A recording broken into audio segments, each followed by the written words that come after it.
Я стомлена сама собою,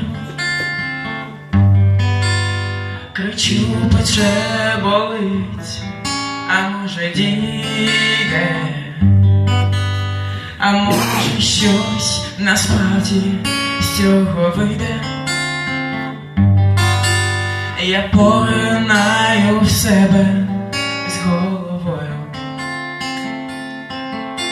я втомлена сама собою, і кожна ніч палає мені скроні. І я стою, я плескаю в долоні тому, кого є ще сили для двобою. То холодне, ніжне покривало,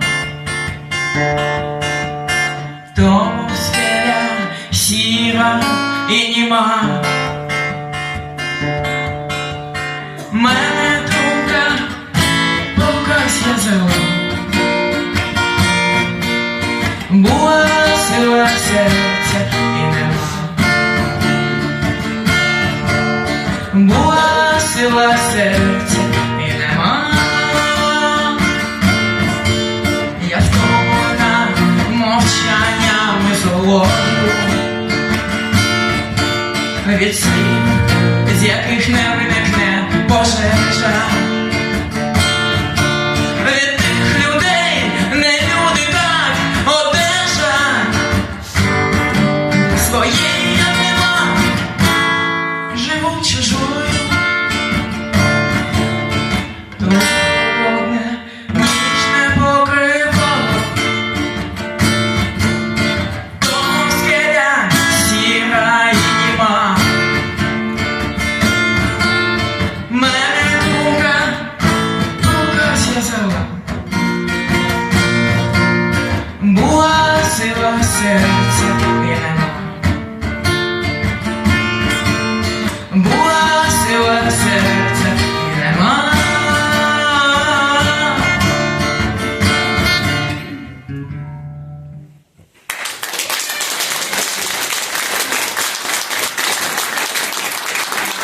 Наступна пісня, вона авторська, оскільки я являюсь автором багатьох пісень. Вона присвячена мамі. Мама, в мене є план. Це про те, що у наших дітей має бути план, і не дивлячись ні на що, його треба виконувати.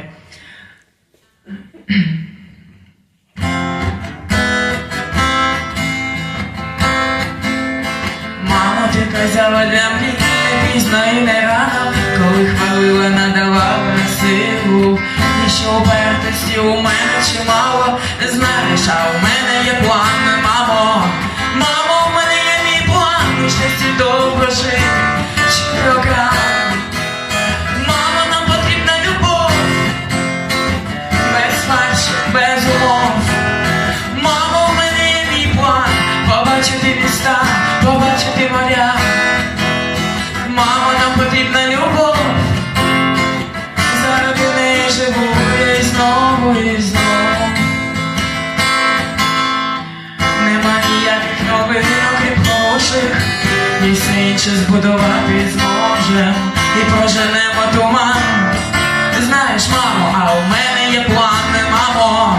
Мамо, у мене є мій план, у щасті довго жити, бачити моря.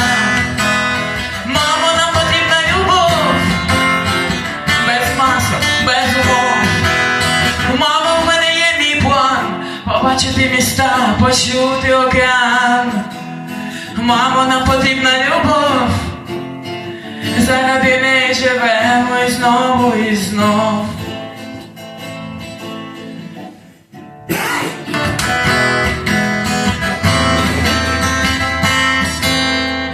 Аж від із часу буває дуже дивною, сказала